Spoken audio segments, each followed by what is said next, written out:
Устаз мен көзүмө сурма жасаттым эле дейт Кошкат. Ийне жана кыл менен жасалган, кесилген эмес. Усул даарат өтөбү, кылды кайра сууруп салса болот экен. Жолдошум билбейт, ага ачыгын айтайынбы, бирок коркуп жатамын, намазымды тургузуп, иншалла орондум дейт. Кудайга шүгүр деңиз, Аллага миңнерте шүгүр, ушул жоолукка кирип намазыңызды тургузганыңыз үчүн. Күйөөңүзгө эгерде айта турган болсоңуз, жаңжал ырбап, урушуп кете тургандай жагдай болуп, акыры Кудай сактасын ажыраш талак менен бүтө турган болсо, айтыштын кереги жок. Анан даарат кусул маселеси боюнча эгерде жагында ийне менен кадимкидей кабатталып, ортодо бир боштук калып, бүктөлүп үстүнөн тигиле тургандай болсо, анда аны алыш керек. Сиз айтып атпайсызбы? Кылды кайра алса болот деп, ошо кылды алып өзүнүн калыбына келтириш керек. Усул өтпөй калыш коркунучу бар. Биздин Ханафи мазхабта Ал-ихтияр ли та'лилил мухтар деген китеп бар, мына биякта матыны турат. Ошондо имам Маусили рахимахулла гусул, жунуптук маселесинде пайгамбарыбыз саллаллаху төмөнкү хадисин алып келет да. Ала фабуллу ша'r ва анқул башара fa inna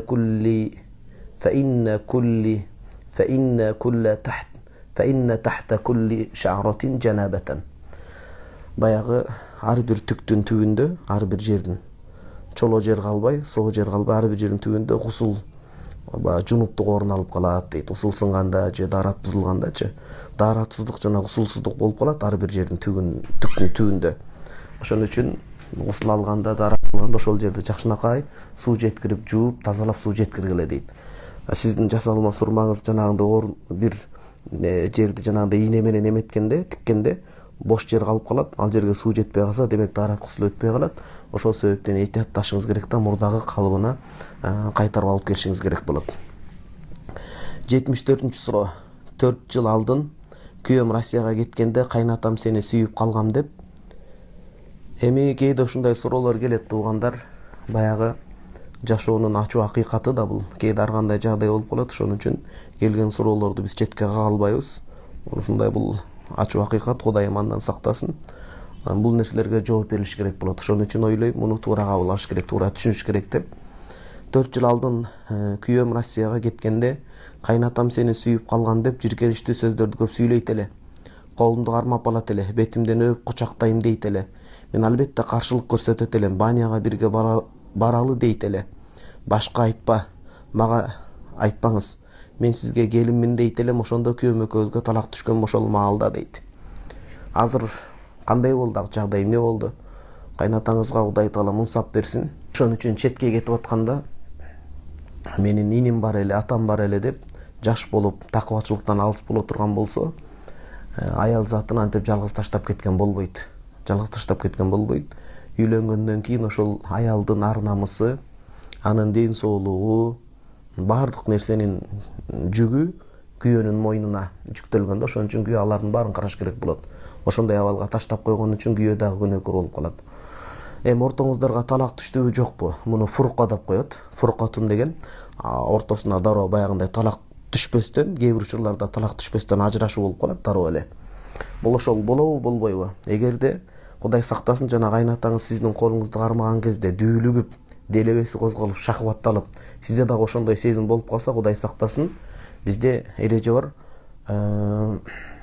Баягындай ошондой мамиле, арам мамиле же ошо алып бара турган ушундай шахват менен делебеси козголуп кучакташуу жана башка туужубу хурматал мусахара дейт, кодалашуу өкүм бекен деп коет дейт. Ал учурда ошондой шахват менен эки тараптан кармана турган болсо, ортоңуздарга ажырашуу түшүп калган болот, дагы арам зина болуп калган болот да андан кийинки мамилелер. Эгер андай болбой, колуңузду кармаган жагдайда дароо тартып алып, ал нерсеге жол бербесеңиз, жок, анда никеңиздер күйөөңүз менен сакталуу. Шариаттын өкүмү ушундай болот. Албетте бул өтө жийиркеничтүү иш. Өзүнүн ошондой келинини ошондой айтып аткандыгы, өзүнүн баласынын жарын ошондой айтып атканы, бул мындай бир ынсаптан дары качып кеткендик нерсе да. Ошон үчүн урматтуу калайык калың эл, бул мусулманчылыкта ар бир нерсени, чек араны сактоону бекер үйрөткөн эмес. Шарият деген жөнөкөй сөзүн айтканда мондай бизге чек араны чийип көрсөтүп берген. Мына ушул жерге кызыл жанып калат жакындаганда, барбагын, аттабагын деп. Имам Бухариде хадис келет, пайгамбарыбыз саллаллаху алейхи вассаламга сахабалардын бирөөсү сурайт да, үйүбүздө аялыбыз жалгыз калып калат. Ошол учурда биздин инилерибиз кирип калат, мындайча айтканда, кайниси кирип калат, кайнагасы кирип калат, эмне болот дегенде, пайгамбарыбыз саллаллаху алейхи ва саллям айтат: "Араайтал хаму", жакын адамдар кирип калат дегенде, "Ал хаму ал маут". Имам Бадруттин Айни да муну аябай салыштырууну түшүндүрүп берет. Мындайча айтканда, жанагындай көз ойнолоктоп, жаман ниетте боло турган болсо, мына ошол кайын эниден же кайнагадан же сиз айткандай кайнатадан кээде ошондой жамандык келип калат. Ошондой өлүм келип калат, ар намыс кетип дейт да. Ошон үчүн бул сиздин сурооңуздун жообу жогоруда баса белгилеп өткөндөй.